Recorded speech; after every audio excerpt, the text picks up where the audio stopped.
नमस्ते नमस्कार प्यारे दोस्तों, कैसे हैं आप सभी। उम्मीद करती हूँ सभी बच्चे बहुत बढ़िया होंगे, बहुत ही ज़बरदस्त होंगे, बहुत शानदार होंगे। तो सभी प्यारे साथियों को राम राम, सभी प्यारे बच्चों को नमस्कार। आप सभी जल्दी से क्लास के साथ जुड़ जाइए और मुझे बताइए कि आप लोग मुझे सुन पा रहे हैं। सभी प्यारे बच्चे जो हैं वो क्लास के साथ फटाफट तरीके से जुड़ जाइए। उसके बाद आप मुझे बताइए कि क्या आप सभी मुझे सुन पा रहे हैं। अगर आप सभी तक आवाज़ पहुँच रही है तो जल्दी से आप लोग कमेंट सेक्शन में थम्स अप कर दीजिए। दोस्तों नमस्कार नमस्कार, good morning good morning good morning, Radhe Radhe सभी को भाई राम राम। आप सभी एकदम कसूते हैं, एकदम बढ़िया हैं। और हाँ दोस्तों, एग्जाम की डेट भी आई गई है बिल्कुल। तो बायोलॉजी में अब आप लोगों के सिर्फ 2 ही चैप्टर बचे हुए हैं, एक तो सेल और एक न्यूट्रिशन। इसके बाद आपका बायोलॉजी का जो चैप्टर है वो खत्म समझो बेटा, वो खत्म ही है। फिर उसके बाद आपका ये चैप्टर जो है बायोलॉजी का, तो अब आपकी जल्दी ही मंडे से जो केमिस्ट्री है वो भी शुरू हो जाएगी दोस्तों। फिजिक्स आपकी चली रही है, तो कुल मिलाकर आप लोगों का जो साइंस का सिलेबस है वो फटाफट से अब कवर हो ही जाएगा। तो दोस्तों आ जाओ, हाँ जी, अब बिल्कुल देर नहीं करते हैं, आइए अपने टॉपिक की तरफ चलते हैं। तो आज का जो टॉपिक हम लोगों का है ये होगा सेल, ये होगा कोशिका। तो हम लोग बात कर रहे हैं सेल टॉपिक की, यानी कि कोशिका की। तो दोस्तों ये एक टॉपिक है जो आप लोगों का रहता है, और उसके बाद न्यूट्रिशन, फिर उसके बाद आपका बायोलॉजी का सिलेबस खत्म। ठीक, हाँ जी, good morning good morning good morning. तो बिल्कुल चलो आओ, तो बात करते हैं सेल के बारे में कि मैम कोशिका क्या होती है, सेल क्या होती है। तो दोस्तों जब कभी भी हम कोशिका की बात करते हैं तो ये है दोस्तों कोशिका। ये क्या है मैम? बेटा ये हमारे शरीर को बनाने वाली सबसे छोटी इकाई है। हम कौन है? हम है मैम सजीव। क्या पेड़ पौधे भी सजीव हैं? बिल्कुल वो भी सजीव है। क्या मैम बैक्टीरिया सजीव है? बिल्कुल वो भी सजीव है। तो सजीवों के शरीर को बनाने वाली जो सबसे छोटी इकाई होती है उसको कहते हैं कोशिका। तो जैसा कि आप लोग देख पा रहे हो कि कोशिका क्या होती है बेटा, जीवन की संरचनात्मक और क्रियात्मक इकाई भी कहा जाता है कोशिका को। या आप लोग बता सकते हो कि सजीवों के शरीर की सबसे छोटी इकाई, शरीर की सबसे छोटी इकाई, सजीवों के शरीर की सबसे छोटी इकाई, ये भी होता है दोस्तों कोशिका। तो कोशिका को हम लोग कहते हैं सजीवों के शरीर की सबसे छोटी इकाई, smallest unit, smallest unit of living, smallest unit of livings body. यानी कि जो सजीव होते हैं, चाहे वो पेड़ पौधे हों, चाहे वो कोई बैक्टीरिया हो, चाहे वो दोस्तों हम हो, है ना। हाँ, हम सबके शरीर की जो सबसे छोटी इकाई वो कोशिका, और दूसरा जीवन की संरचनात्मक और क्रियात्मक इकाई भी कोशिका को ही कहा जाता है। अच्छा मैम, संरचनात्मक और क्रियात्मक इकाई क्यों कहते हैं कोशिका को? इसलिए क्योंकि आपके शरीर में जो कोशिका होती हैं वही आपस में मिलकर बनाती हैं टिश्यू बेटा, यानी कि ऊतकों को बनाती हैं। फिर ऊतक आपस में मिलकर टिश्यू सिस्टम बनाते हैं, ऊतक अंग, ऊतक तंत्र बनाते हैं। आप लोगों का क्या होगा? ये ऊतक तंत्र बनाते हैं। और टिश्यू सिस्टम आगे चलकर आपके अंगों का निर्माण करते हैं। आपके ऑर्गन, आपका लीवर, आपकी किडनी, आपका हार्ट, आपकी बॉडी में जितने भी ऑर्गन हैं उनको बनाने का काम करते हैं। और फिर बहुत सारे ऑर्गन जब मिल जाते हैं तो आपका ऑर्गन तंत्र, ऑर्गन सिस्टम रेडी हो जाता है, अंग तंत्र रेडी हो जाता है, और फिर आपका पूरा शरीर बन जाता है। तो इस प्रकार हमारे पूरे शरीर को बनाने की जो बुनियादी इकाई है वही है कोशिका। तो कोशिका को क्या कहा जाता है दोस्तों? संरचनात्मक और क्रियात्मक इकाई। तो क्योंकि इसने हमारी संरचना बनाई, और आपके अंगों में जो काम हो रहा है, आपके अंग जो काम कर रहे हैं, आवाज तो आ रही है ना दोस्तों? आवाज तो सही आ रही है। आपके अंग, आपके ऑर्गन जो काम कर रहे हैं वो काम भी आपकी कोशिका के अंदर, आपके अंगों के अंदर ये कोशिका ही कर रही है।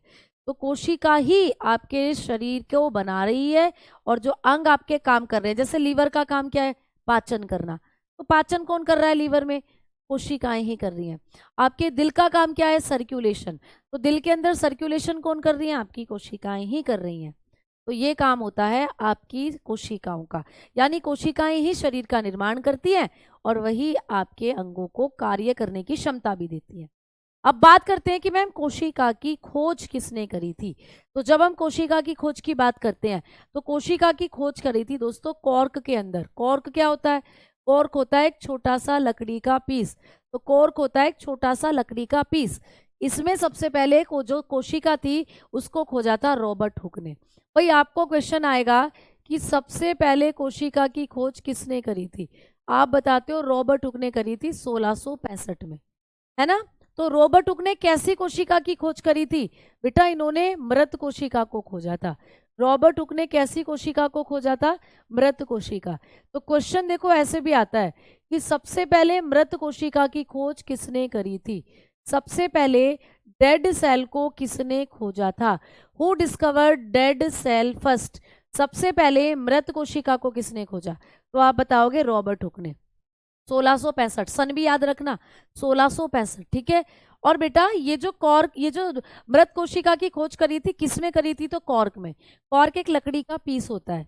तो इन्होंने जब एक कॉर्क को ऐसे माइक्रोस्कोप में देखा तो इनको ऐसे मधुमक्खी के छत्ते के समान संरचनाएं नजर आई थी। इन्हें जब उस मतलब एक छोटा सा लकड़ी का पीस उसको माइक्रोस्कोप में रखकर देखा तो उसमें उन्हें ऐसी संरचनाएं नजर आई, ये छोटे छोटे कमरे से नजर आए। तो ये कमरे कैसे दिख रहे थे? जैसे मधुमक्खी का छत्ता होता है, तो मधुमक्खी का छत्ते के समान इन्हें संरचना नजर आई। मधुमक्खी के छत्ते के समान इनको संरचनाएं नजर आई। जैसे हनी बी कॉम होता है बेटा, जैसे हनी बी कॉम होता है, जैसे मधुमक्खी का छत्ता होता है, ऐसी संरचनाएं इन्हें नजर आई। और इन्हीं संरचनाओं को फिर इन्होंने नाम दिया सेल, यानी कोशिका। तो दोस्तों इस प्रकार मृत कोशिका की खोज का श्रेय जाता है रॉबर्ट हुक को।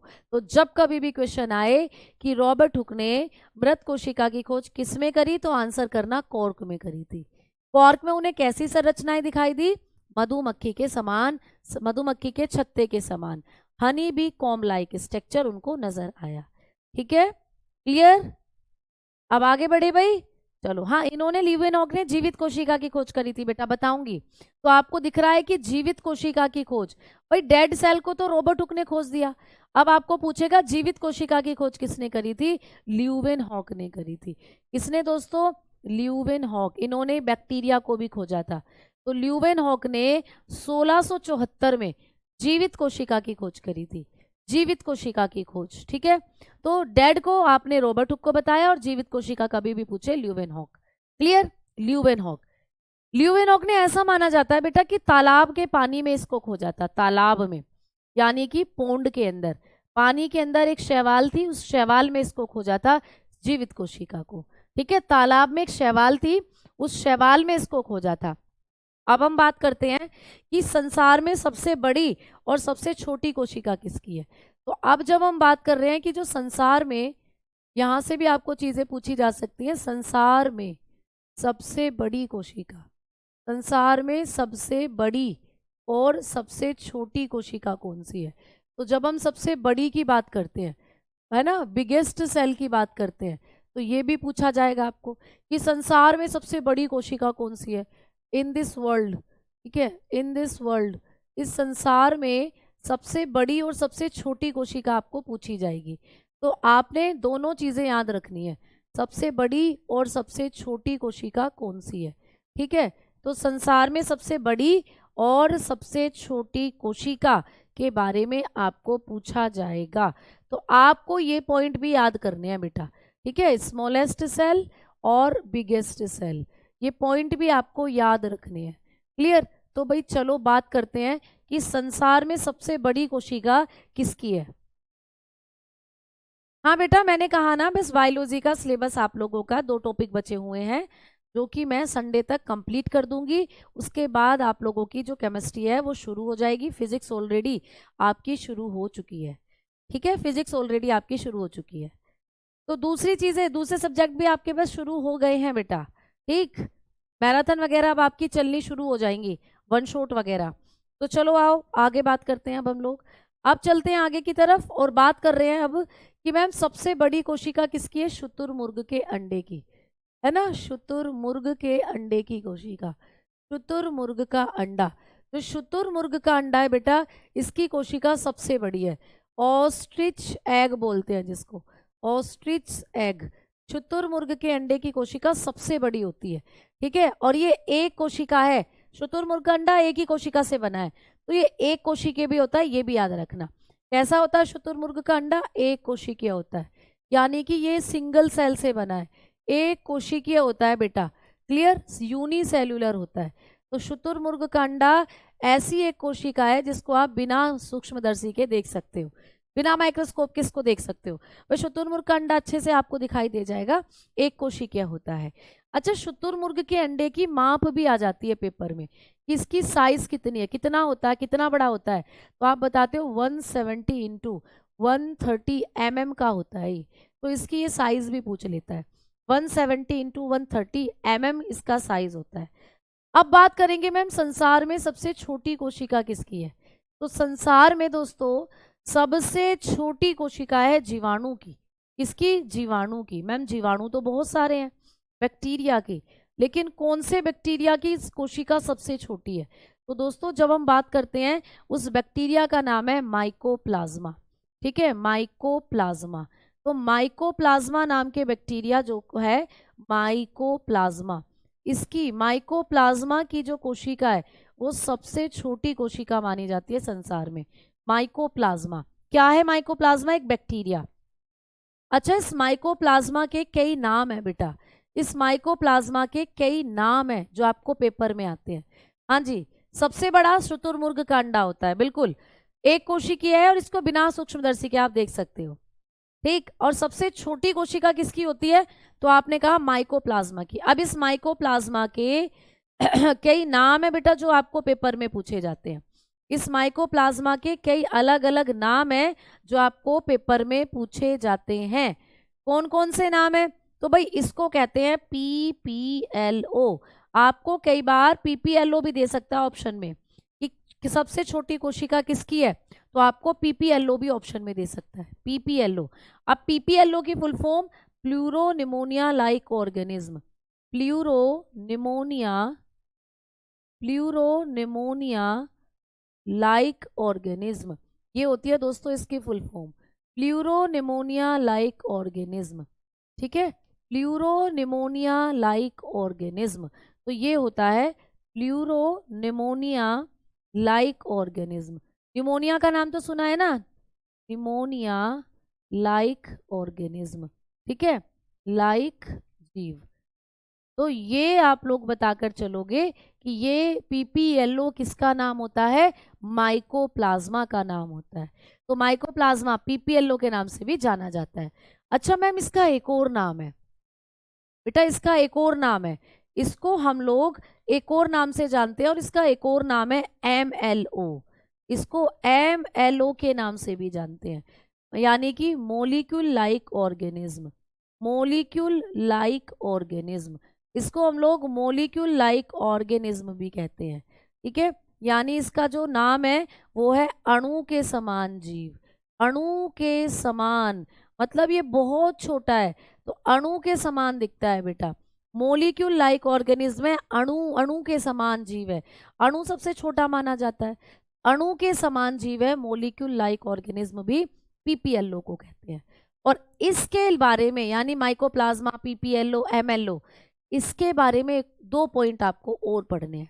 इसका एक और नाम है जो आपको याद करना है, जोकर। हाँ जी बिल्कुल, तो आओ भाई, इसका एक और नाम है, ये जो माइकोप्लाज्मा है, माइकोप्लाज्मा, इसका एक और नाम है दोस्तों, माइकोप्लाज्मा। इस माइकोप्लाज्मा का एक और नाम है, इसको हम लोग बेटा पादप जगत का जोकर भी कहते हैं। क्या कहते हैं? पादप जगत का जोकर। ठीक है, पादप जगत का जोकर। आपको कभी भी पूछे पादप जगत का जोकर किसे कहते हैं, इसे ही कहा जाता है ना, माइकोप्लाज्मा को।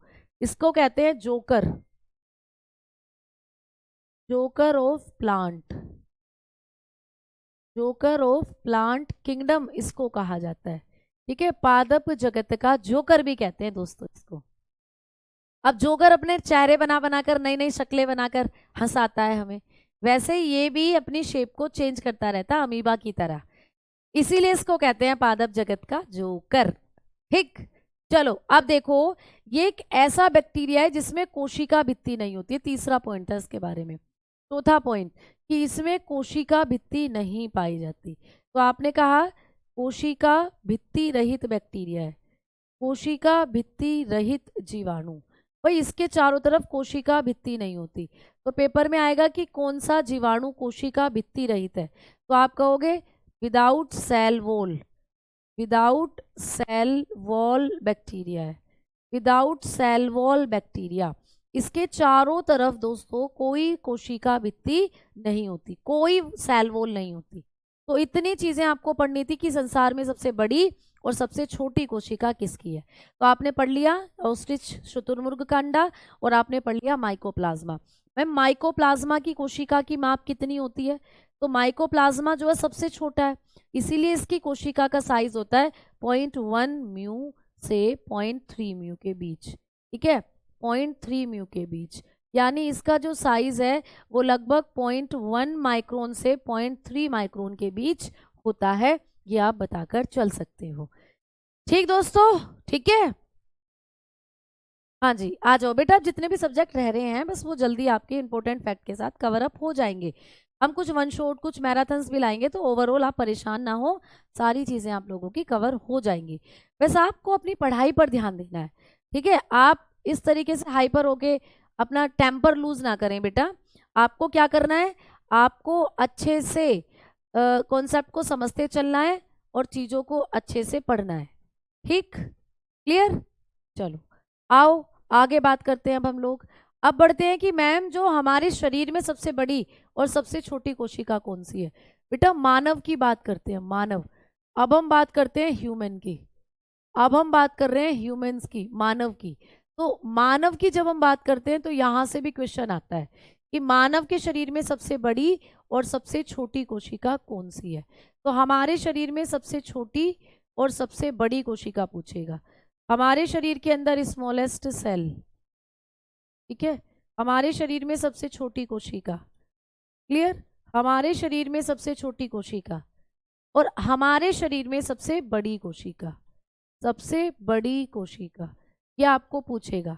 तो मानव शरीर में सबसे छोटी और सबसे बड़ी कोशिका कौन सी है, ये आपको पूछा जाएगा, बिगेस्ट सेल, ठीक। अब आ जाओ अपने शरीर की बात करते हैं।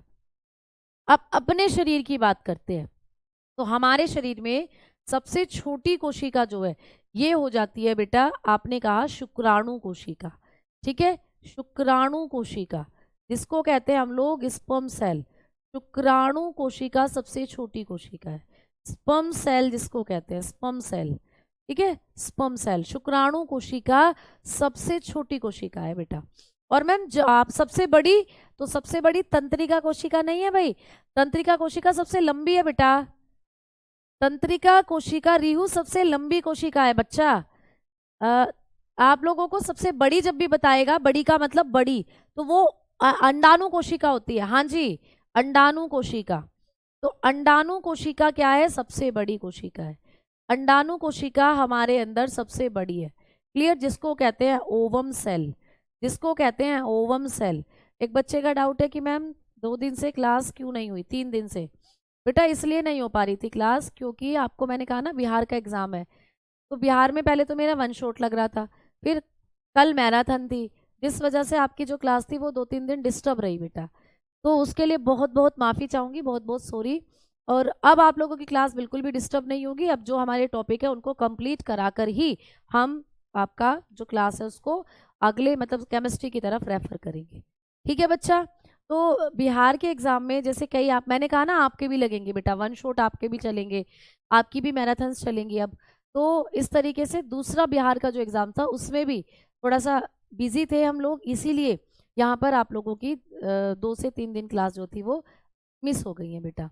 तो आ जाओ, अब हम इन 2 टॉपिकों को संडे तक कर लेते हैं कवर, उसके बाद आपकी केमिस्ट्री में बहुत ज़्यादा सिलेबस भी नहीं है जो आपको बहुत ज़्यादा सिलेबस करना हो, ठीक है। चलो आओ अब आगे बात करते हैं हम लोग कि मैम अंडाणु कोशिका, शुक्राणु कोशिका, ये सबसे छोटी, ये सबसे बड़ी। आगे बात करते हैं, हम अगली पॉइंट की तरफ चलते हैं। अब बेटा सबसे पहले आपको पढ़ना है कि कोशिका के प्रकार कितने होते हैं, टाइप्स ऑफ सेल की अब हम लोग करने वाले हैं बात, कोशिका के प्रकार। तो दोस्तों कोशिका कितने प्रकार की होती है, अब अगला पॉइंट हम लोग ये डालने वाले हैं, टाइप्स ऑफ सेल। तो कोशिका दोस्तों 2 प्रकार की होती है, बड़े अच्छे से समझना। एक होती है प्रोकैरियोटिक सेल, ठीक है, प्रोकैरियोटिक कोशिका जिसको कहते हो, इसी को हम लोग अकेंद्रीय कोशिका भी कहते हैं। इसी को क्या कहते हैं? अकेंद्रीय कोशिका। तो प्रोकैरियोटिक सेल या जिसको आप लोग अकेंद्रीय कोशिका के नाम से जानते हो। मैम दूसरी है यूकैरियोटिक सेल।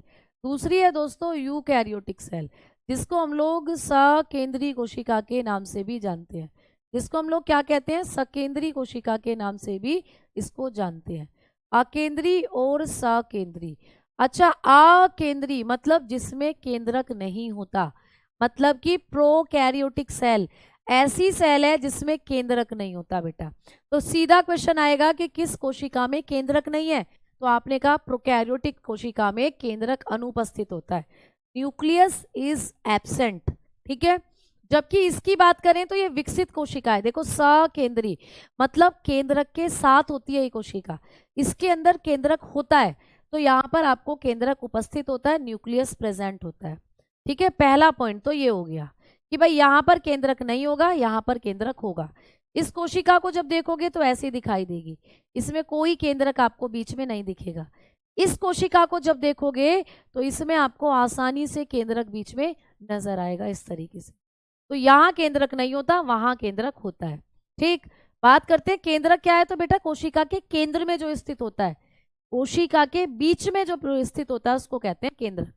अब यहाँ पर दूसरा पॉइंट ये है कि दोहरी झिल्ली कोशिकांग भी उपस्थित नहीं रहते इसमें, है ना। तो double membranous organelle are absent, मतलब झिल्ली नुमा कोशिकांग होते ही नहीं है ना, चाहे दोहरी झिल्ली हो चाहे एक झिल्ली हो, तो झिल्ली नुमा कोशिकांग यहाँ होते ही नहीं है। कोशिकांग क्या होते हैं मैडम?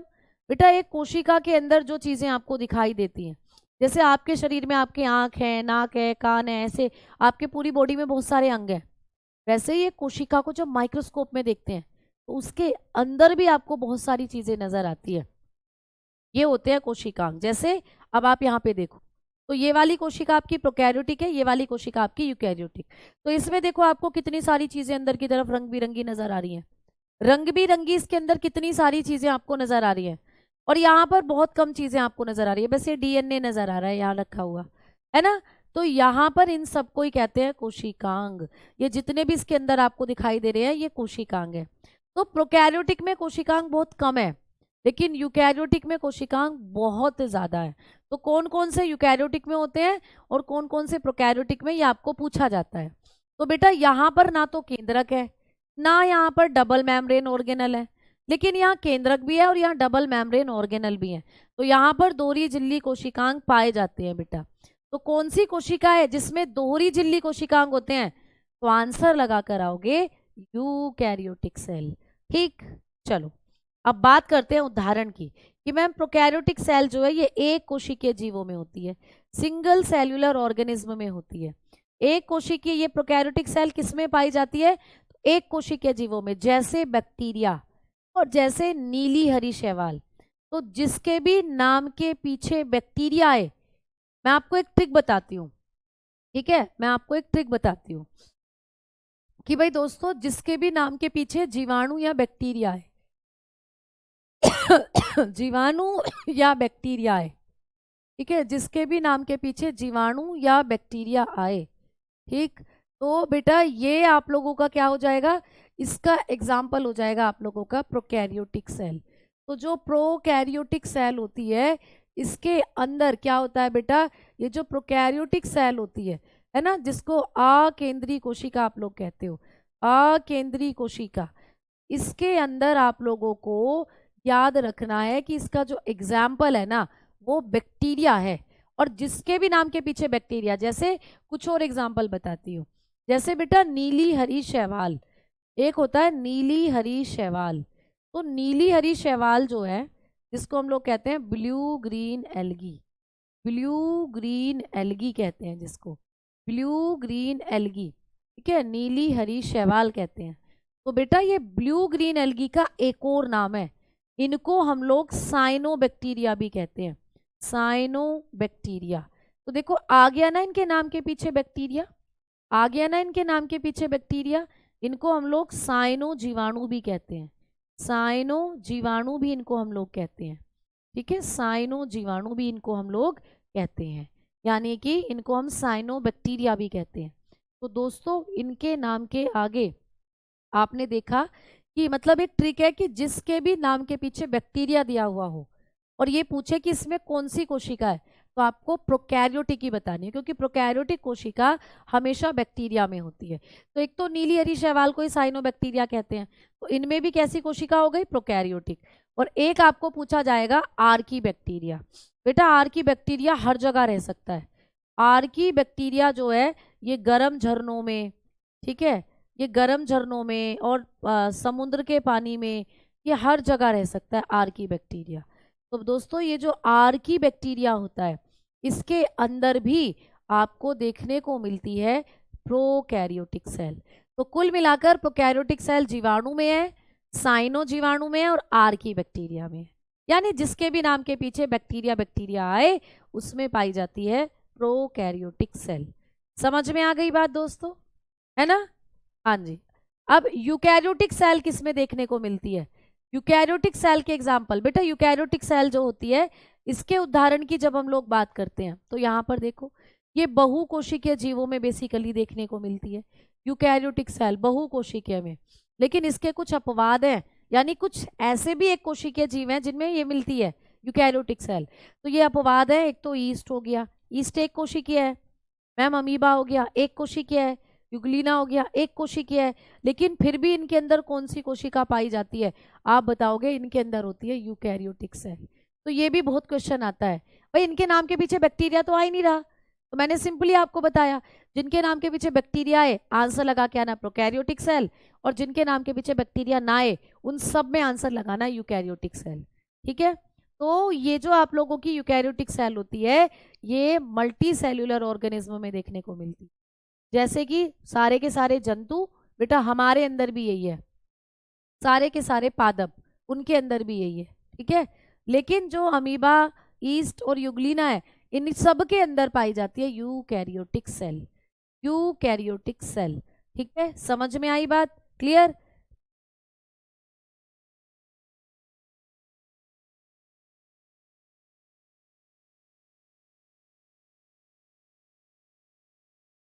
ठीक, चलो भाई आओ अब आगे बात करते हैं। तो ये एग्जाम्पल भी आपको याद रखने हैं। अब आ जाओ, अब हम लोग बात करते हैं कोशिकांगों के बारे में। अब हम बात करेंगे कि भाई ये कोशिका के अंदर ये जो ये कोशिकांग है ये क्या है। ठीक, अब आ जाओ बेटा, अब आप लोगों को बताकर चलती हूँ कि ये कोशिकांग जो है ये क्या होते हैं। सेल ऑर्गेनल की अब हम बात करते हैं, अब हम कोशिकांगों की बात करेंगे। ठीक, तो हाँ जी बिल्कुल बेटा, अमीबा एक कोशिकीय है लेकिन उसमें कौन सी कोशिका है? यूकैरियोटिक। यही क्वेश्चन आता है पेपर में कि कौन से एक कोशिकीय जीव है जिनमें यूकैरियोटिक कोशिका होती है। तो या तो अमीबा, पैरामीशियम, यूग्लिना, ईस्ट, ये सब आपके एग्जाम्पल हो जाएंगे सही। ठीक है, इनमें से कुछ भी दे सकता है आपको एग्जाम्पल के तौर पर, कुछ भी दे सकता है एग्जाम्पल के तौर पर। ठीक, हाँ बेटा कमेंट इसीलिए कम ले रही हूँ जिससे कंटेंट ज़्यादा से ज़्यादा हो जाए और जल्दी से जल्दी आपका सिलेबस आपके कंप्लीट हो जाए, मतलब कॉपी में। ठीक, चलो अब देखो कोशिकांग जो होते हैं इनको जब हम पढ़ते हैं तो सबसे पहले कोशिका में एक लिक्विड भरा रहता है, इस लिक्विड को कहते हैं जीव द्रव्य। तो ये जीव द्रव्य कोशिका तरल है बेटा, ये कोशिका के अंदर भरा रहता है एक तरल, इसको कहते हैं कोशिका तरल। ठीक है, इसको कहा जाता है सेल लिक्विड। तो हमारी जो कोशिका होती है बेटा, कोई भी कोशिका, उसके अंदर एक लिक्विड भरा रहता है, एक तरल भरा रहता है, इसको कहते हैं प्रोटोप्लाज्म। अब इस प्रोटोप्लाज्म शब्द को किसने दिया था, ये भी क्वेश्चन आ सकता है कि प्रोटोप्लाज्म शब्द, प्रोटोप्लाज्म टर्म को किसने दिया था? आप बताते हो किसने दिया था बेटा? पुरकिंजे ने, पुरकिंजे नाम के साइंटिस्ट ने, पुरकिंजे नाम के साइंटिस्ट ने, पुरकिंजे प्रोटोप्लाज्म शब्द को दिया था। ठीक है, तो पुरकिंजे नाम के साइंटिस्ट ने प्रोटोप्लाज्म शब्द को दिया। ठीक मैम, ये प्रोटोप्लाज्म जो होता है इसे जीवन का भौतिक आधार भी कहा जाता है। बेटा ये आपकी कोशिका का भौतिक, मतलब जब तक आपकी कोशिका में प्रोटोप्लाज्म भरा हुआ है ना, जब तक आपकी कोशिका जीवित है। जिस दिन ये आपकी कोशिका के प्रोटोप्लाज्म ड्राई हो गया, सूख गया, उस दिन कोशिका मर जाती है। तो इसीलिए प्रोटोप्लाज्म को जीवन का भौतिक आधार मानते हैं। भाई जब तक आपकी कोशिका जिंदा है, जब तक आप भी जिंदा हो, तो जीवन का भौतिक आधार किसने कहा प्यारे बच्चे? ये आपको क्वेश्चन आता है पेपर में कि प्रोटोप्लाज्म को जीवन का भौतिक आधार हक्सले ने कहा था। किसने कहा था बेटा? हक्सले ने कहा था। हक्सले एक साइंटिस्ट हैं बेटा, तो उन्होंने इसको जीवन का भौतिक आधार कहा था। तो ये नाम भी आप लोग याद रखोगे, हक्सले। तो ये पूछा जाता है कि प्रोटोप्लाज्म को जीवन का भौतिक आधार किसने कहा था, तो आप कहोगे हक्सले ने। Huxley called physical basis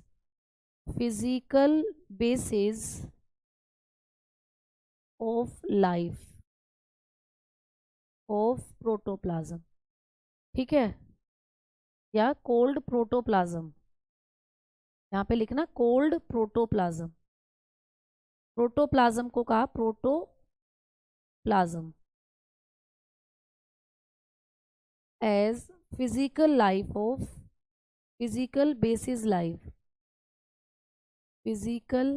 basis of life। तो हक्सले ने क्या कहा था बेटा? इसको जीवन का भौतिक आधार कहा था।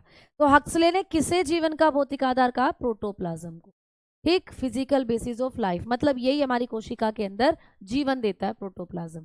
जिस दिन ये प्रोटोप्लाज्म सूख जाएगा उस दिन हमारी कोशिका मर जाएगी, हमारे अंग मर जाएंगे, लीवर किडनी काम करना बंद करेंगे और हम भी मर जाएंगे, ठीक। चलो, अब ये प्रोटोप्लाज्म भाई दो भागों में बटा हुआ है। इस प्रोटोप्लाज्म को हमने दो भागों में बांटा है।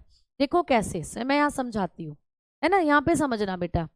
हाँ जी, हक्सले ने कहा था जीवन का भौतिक आधार, पुरकिंजे ने इसको प्रोटोप्लाज्म नाम दिया था। अब देखो जैसे कि ये कोशिका है, ये कोशिका है दोस्तों, अब इसमें भरा हुआ है आप लोगों का प्रोटोप्लाज्म। भाई मान लो ये प्रोटोप्लाज्म भरा हुआ है, ये कोशिका का द्रव है, ये कोशिका के अंदर भरा हुआ है प्रोटोप्लाज्म। अब जो ये प्रोटोप्लाज्म कोशिका में भरा हुआ है, ठीक है, ये प्रोटोप्लाज्म जो कोशिका के अंदर भरा हुआ है, इसको इसकी पोजीशन के आधार पर हमने दो भागों में बांट दिया है। इसको इसकी पोजीशन के आधार पर हमने दो भागों में बांटा है। मैम कुछ हिस्सा इस प्रोटोप्लाज्म का बीच में इकट्ठा हो जाता है, तो ये जो हिस्सा इसका बीच में इकट्ठा हो रहा है इसको किस नाम से जाना जाता है? तो ये जो हिस्सा बीच में इकट्ठा हो रहा है इसे कहते हैं केंद्रक द्रव। इसको कहा जाता है दोस्तों केंद्रक द्रव। क्या कहते हैं? केंद्रक द्रव, यानी न्यूक्लियोप्लाज्म। इसको कहेंगे न्यूक्लियोप्लाज्म, इसको कहते हैं हम लोग न्यूक्लियोप्लाज्म, केंद्रक द्रव, ठीक है। और ऐसा हिस्सा जो आसपास रहता है, ऐसा हिस्सा जो नीला नीला आसपास आपको दिखाई दे रहा है, इसको कहते हैं कोशिका द्रव, इसको कहते हैं कोशिका द्रव, ठीक है। इसको कहा जाता है कोशिका द्रव, साइटोप्लाज्म, साइटोप्लाज्म। तो कुल मिलाकर ये जो प्रोटोप्लाज्म है इसी के दो हिस्से हो जाते हैं। इस प्रोटोप्लाज्म का कुछ हिस्सा बीच में गाढ़ा गाढ़ा इकट्ठा हो जाता है जिसको केंद्रक द्रव कह देते हैं, और कुछ हिस्सा आसपास ही बना रहता है जिसको कोशिका द्रव कह देते हैं।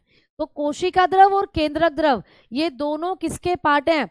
ये दोनों के दोनों भाग होते हैं प्रोटोप्लाज्म के। तो आपको वही चीज मैं वहां समझा रही हूं कि जब ये प्रोटोप्लाज्म प्यारे बच्चे बनता है तो इसके दो पार्ट हो जाते हैं, कोशिका द्रव और केंद्रक द्रव, ठीक है। तो केंद्रक द्रव्य और कोशिका द्रव्य किसके पार्ट हैं? आपने कहा प्रोटोप्लाज्म के पार्ट है, ठीक, प्रोटोप्लाज्म के भाग है। अब बात करते हैं कि मैम ये कोशिका द्रव्य जो होता है इसी के अंदर आपके दूसरे कोशिकांग रहते हैं। जैसे यहाँ पर माइटोकॉन्ड्रिया हो जाएगा, यहाँ पर आपके गोल्गी बॉडी हो जाएंगे, यहाँ पर एंडोप्लाज्मिक रेटिकुलम हो जाएगा इस तरीके से, ठीक। यहाँ पर हरित लवक आपके हो जाएंगे इस तरीके से, यहाँ पर इसके अंदर राइबोसोम मिलेंगे आपको ऐसे ऐसे, ये राइबोसोम फैले हुए हैं, सारे में राइबोसोम फैले हुए हैं, ठीक। और आप लोग बताओगे यहाँ पर गोल्गी बॉडी हो जाती है इस तरीके से, ये गोल्गी बॉडी है, बीच बीच में लाइसोसोम आपको नजर आते हैं इस तरीके से। तो कुल मिलाकर एक कोशिका ऐसे पूरे कोशिकांगों से भरी रहती है। अब हम इन्हीं कोशिकांगों को बारी बारी से पढ़ने वाले हैं, ठीक दोस्तों।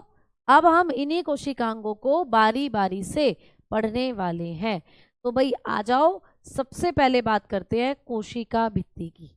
कोशिका भित्ति की, जब हम किसी पादप कोशिका को देखते हैं दोस्तों, यहां से क्वेश्चन आता है, जब हम किसी प्लांट सेल को देखेंगे तो उसके चारों तरफ ऐसे एक भीत नजर आती है, इसके चारों तरफ ऐसे एक भित्ति सी नजर आती है, इसको कहते हैं कोशिका भित्ति, सेल वॉल। इसको कहा जाता है दोस्तों कोशिका भित्ति, क्या कहते हैं इसको? कोशिका भित्ति कहते हैं। इसे कहा जाता है सेल वॉल, कोशिका भित्ति, यानी कि इसी को कहते हैं सेल वॉल। अब ये सेल वॉल किस किस में पाई जाती है? तो याद रखना, ये केवल आपको प्लांट में मिलेगी, बैक्टीरिया में मिलेगी, और बेटा फंगस जो होते हैं कवक, उनमें मिलेगी। तो ये हमारे अंदर नहीं है, ये जंतुओं में नहीं होती। तो कभी भी आपको पूछे कि सेल वॉल किस में नहीं होती, तो आपने बताया जंतु कोशिका में नहीं पाई जाती। ये जंतु कोशिका में नहीं पाई जाती, जंतु कोशिका में नहीं पाई जाती। तो बेटा ये जंतु कोशिका में नहीं पाई जाती। कौन सा कोशिकांग जंतु कोशिका में नहीं है? तो बेटा ये हमारी कोशिका में नहीं है, सेल वॉल। ठीक है, तो आपने कहा नोट प्रेजेंट या not found in animal cell.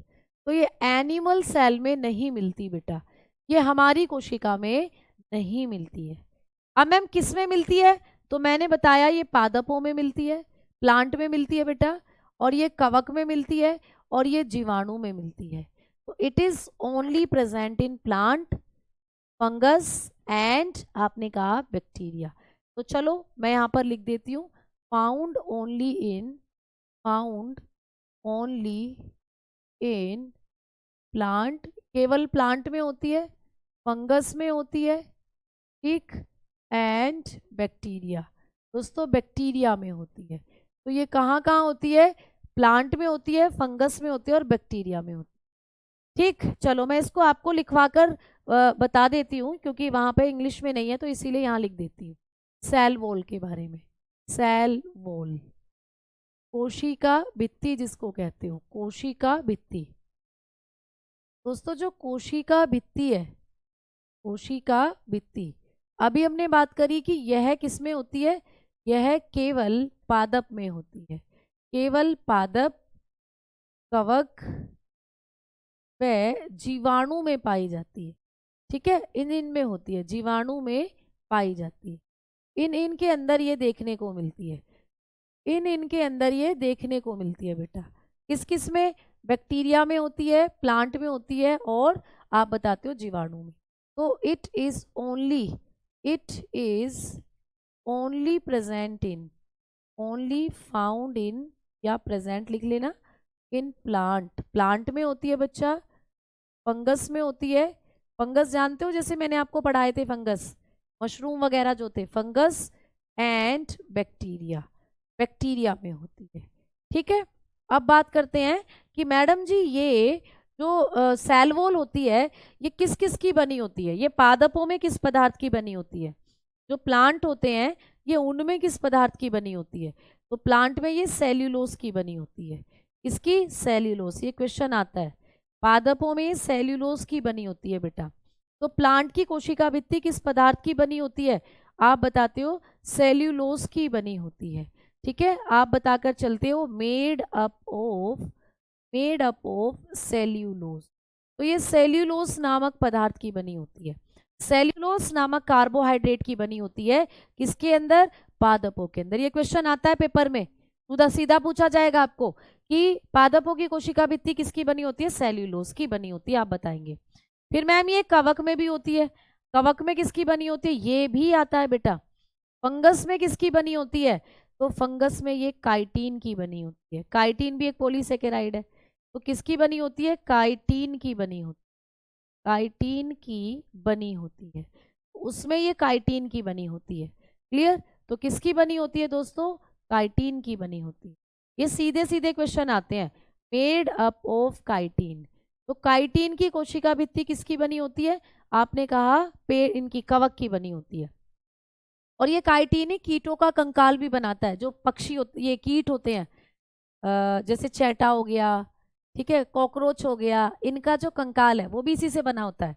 और चौथे नंबर पर भाई बैक्टीरिया में किसकी बनी होती है? बैक्टीरिया में भी तो पाई जाती है। जीवाणु में किसकी बनी होती है? तो ये बैक्टीरिया में बनी होती है दोस्तों। आप बताएंगे पेप्टाइडोग्लाइकोन की, पेप्टाइडोग्लाइकोन की बनी होती है, पेप्टाइडोग्लाइकोन। ठीक है, तो जीवाणु में ये किसकी बनी होती है? पेप्टाइडोग्लाइकोन की बनी होती है। तो ये तीनों पार्ट आपको पूछे जाएंगे कि किसमें किसकी बनी होती है। ठीक है, तो आपने कहा जीवाणु में बनी होती है पेप्टाइडोग्लाइकोन की, मेड अप ऑफ पेप्टाइडोग्लाइकोन, पेप्टाइडोग्लाइकोन इसकी बनी होती है, पेप्टाइडोग्लाइकोन की बनी होती है। ठीक, पेप्टाइडोग्लाइकोन की बनी होती है भाई। ठीक है ना, तो ये तीनों पॉइंट आपको पूछे जाएंगे बेटा। हमारे अंदर नहीं होती है, जंतुओं में ही नहीं होती है, मैंने अभी पीछे आपको लिखवाया था भाई, मैंने अभी लिखवाया ना, जंतुओं में नहीं पाई जाती है। ठीक, चलो भाई, अब हम बात करते हैं कि ये जो कोशिका भित्ति है ये बेसिकली करती क्या है, इसका काम क्या होता है, इसका फंक्शन क्या है। तो इसका काम मैं लिख रही हूँ यहाँ, आप नीचे लिख लीजिएगा, मतलब 5वां पॉइंट डालकर लिख लीजिएगा, मैं यहाँ लिख रही हूँ 5वां पॉइंट, क्योंकि यहाँ मेरे पास स्पेस नहीं है। अब दूसरी स्लाइड पर जाओगे तो हो सकता है वो समझ ना आए फिर जब आप पढ़ोगे। तो देखो यहीं पे लिख देते हैं कि यह कोशिका को सुरक्षा देती है, यह कोशिका को सुरक्षा, भाई किसी भी भीत का काम क्या होता है, सुरक्षा देना, यह कोशिका को सुरक्षा प्रदान करती है, इसका काम होता है सुरक्षा प्रदान करना। ठीक है, तो यह कोशिका को क्या करती है, सुरक्षा प्रदान करती है बेटा।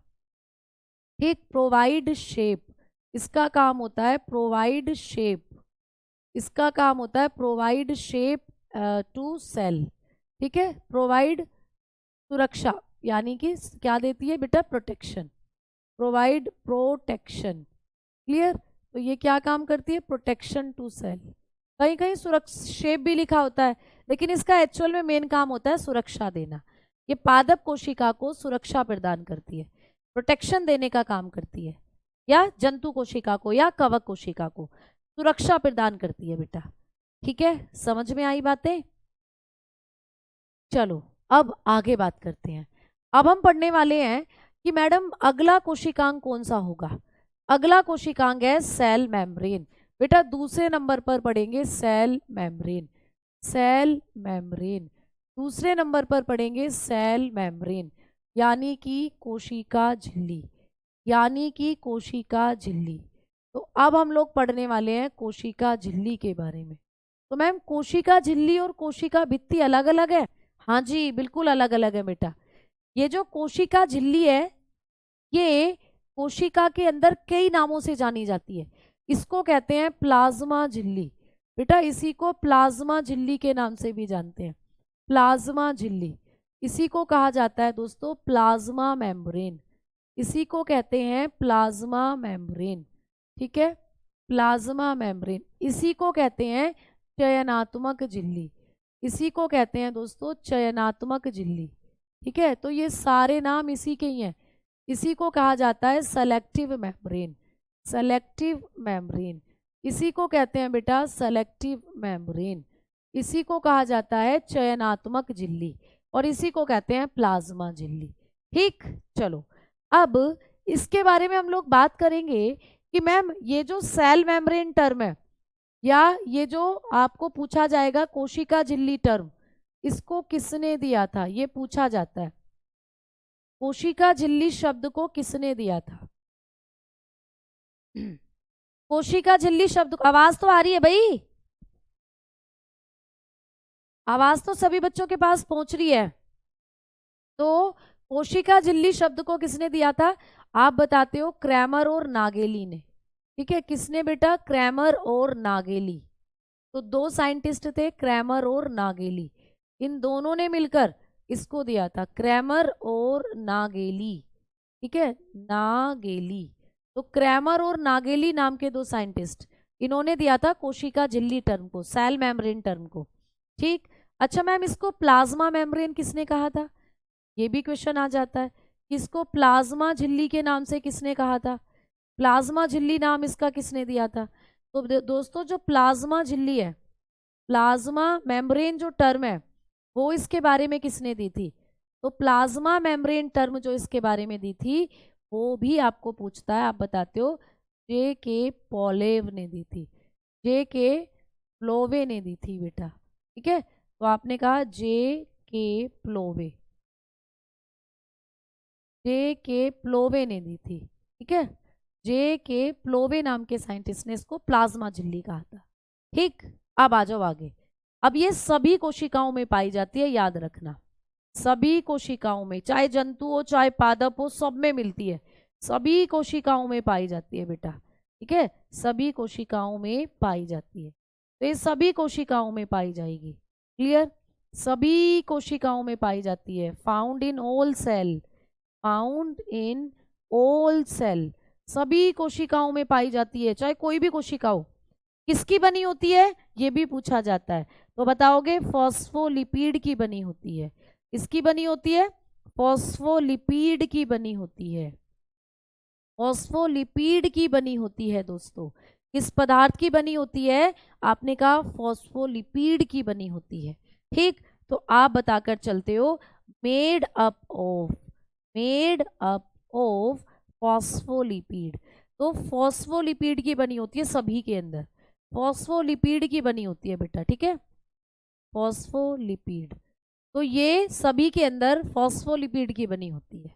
ठीक है, जैसे कोशिका भित्ति किसी में सेल्यूलोज की थी, किसी में काइटिन की थी, किसी के अंदर पेप्टाइडोग्लाइकोन की थी, लेकिन ये सभी में एक ही पदार्थ की बनी है, फॉस्फोलिपिड की। तो ये प्रश्न आता है आपको। अब आगे चलते हैं और बात करते हैं कि मैडम जी ये जो हमारी ये थी झिल्ली, प्लाज्मा झिल्ली जो है, इससे संबंधित एक नियम आया था, तरल मोज़ेक मॉडल, तरल मोज़ेक मॉडल।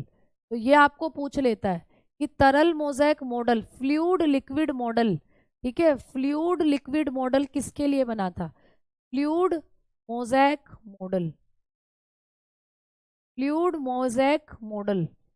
तो ये आपको पूछेगा पेपर में कि कोशिका के अंदर किस कोशिकांग से संबंधित तरल मोज़ेक मॉडल आया था, यानी फ्लूइड मोज़ेक मॉडल किससे संबंधित है, ये आपको पूछा जाता है। तो आप बताते हो ये प्लाज्मा झिल्ली से ही संबंधित है, यानी कि प्लाज्मा झिल्ली के लिए दिया गया था एक मॉडल, प्लाज्मा झिल्ली की संरचना समझाने के लिए एक मॉडल आया था बेटा, जिसको कहते हैं फ्लूइड मोज़ेक मॉडल। तो प्लाज्मा मेम्ब्रेन की जो संरचना है इसको समझाने के लिए दिया गया था ये मॉडल। ठीक है, फ्लूइड मोज़ेक मॉडल। अब ये किसने दिया था ये भी पूछा जाता है। तो दो साइंटिस्ट थे दोस्तों, सिंगर और निकोलसन। ये भी पूछा जा सकता है कि प्लाज्मा झिल्ली से संबंधित तरल मोज़ेक मॉडल किसने दिया था, तो सिंगर और निकोलसन ने दिया था। निकोलसन, ये दो साइंटिस्ट थे, इन्होंने दिया था ये। ठीक है, तो सिंगर और निकोलसन ने दिया था ये मॉडल। क्लियर, तो आप लोग बताकर चलते हैं was given by Singer and Nicolson. ठीक है, सिंगर एंड निकोलसन, सिंगर और निकोलसन ने दिया था, मतलब सिंगर गाना गाते गाते दे दिया था ये मॉडल। इन्होंने कहा था कि जो प्लाज्मा झिल्ली है ना वो बाय लेयर्ड होती है, प्लाज्मा झिल्ली जो है दो तरल होते हैं इसके अंदर, मतलब ऐसे एक लेयर इसके ऊपर ये होती है और एक लेयर इसके ऊपर ये होती है, और बीच में ये लिक्विड की तरह इसके अंदर जो सब्सटेंस होते हैं वो भरे रहते हैं। तो इन्होंने ये समझाया था कि प्लाज्मा झिल्ली एक दोहरी संरचना है, बाय लेयर्ड स्ट्रक्चर होती है, ये एक बाय लेयर्ड स्ट्रक्चर है, दोहरी झिल्ली संरचना होती है, ये बताता है तरल मोज़ेक मॉडल। और बीच में इसमें एक लिक्विड भरा रहता है। ठीक है, बीच में एक लिक्विड भरा रहता है, तो ये बाय लेयर्ड है, ये दो परतीय संरचना है। ठीक है, द्विपरतीय संरचना, तो ये क्या होती है? द्विपरतीय संरचना है, ये बताता है जो फ्लूइड मोज़ेक मॉडल है। ठीक बेटा, तो इसके बारे में इतना आपको पूछा जाएगा, इतना इसके बारे में आप लोगों को पूछा जाएगा। क्लियर भाई? चलो, तो आज की क्लास में इतना ही रहने देते हैं। उम्मीद करती हूँ आपको चीजें समझ में आई होंगी। कल की क्लास में हम लोग ये जो कोशिकांग है आपके, इनको आगे लेकर चलेंगे। तो कल की क्लास में हम केंद्रक, माइटोकॉन्ड्रिया, लाइसोसोम, गोल्गी बॉडी, इनको कंप्लीट कर रहे होंगे। तो कोशिश करेंगे कि कल ही आप लोगों का जो ये चैप्टर है इसको हम कंप्लीट कर पाए दोस्तों। ठीक, तो अब हम लोग मिलेंगे कल की क्लास में। आज के लिए इतना ही हम लोग लेकर चलेंगे। ठीक है प्यारे दोस्तों, किसी को कोई दिक्कत, कोई समस्या? ठीक, तो बेटा तैयारी करते रहो, एग्जाम भी आ ही जाएगा। तो अभी आपका मेन मोटिव जो होना चाहिए वो ये होना चाहिए कि जो पढ़ाया जा रहा है उसको कवर कर लें। अगर आप इधर उधर या आर्ग्यूमेंट करते रहोगे तो फिर बेटा उससे तुम्हें कुछ हासिल नहीं होगा। एक समझदार व्यक्ति की जो पहचान होती है वो ये होती है कि समय आने पर या उसके पास जो सही समय है उसका वो सही उपयोग करे। तो आपके पास ये जो समय है इसको यूज कर लो, जितना से जितना ज्यादा चीजें कॉन्सेप्ट आपको इंपॉर्टेंट पढ़ाए जा रहे हैं उनको पढ़ लो, बजाय इसके कि ये नहीं हुआ वो नहीं हुआ उसमें टाइम वेस्ट करने से बेटा। तो इसीलिए आप भी समझदार हैं और समझदारी से अपने पेपर को क्लियर करके आना है आपको, और आप लोगों को बिल्कुल पूरा सिलेबस कवर अप करवाया जाएगा, इस चीज़ का विश्वास रखें। मैराथन गागर में सागर, तो थोड़ा एक्स्ट्रा टाइम अब आपको अपने लिए देना पड़ेगा बेटा। ठीक है, तो धन्यवाद, मिलते हैं। अब हम कल की क्लास में इस टॉपिक को आगे लेकर जाएंगे, अब कल की क्लास में। ठीक बेटा, तो शुक्रिया, धन्यवाद।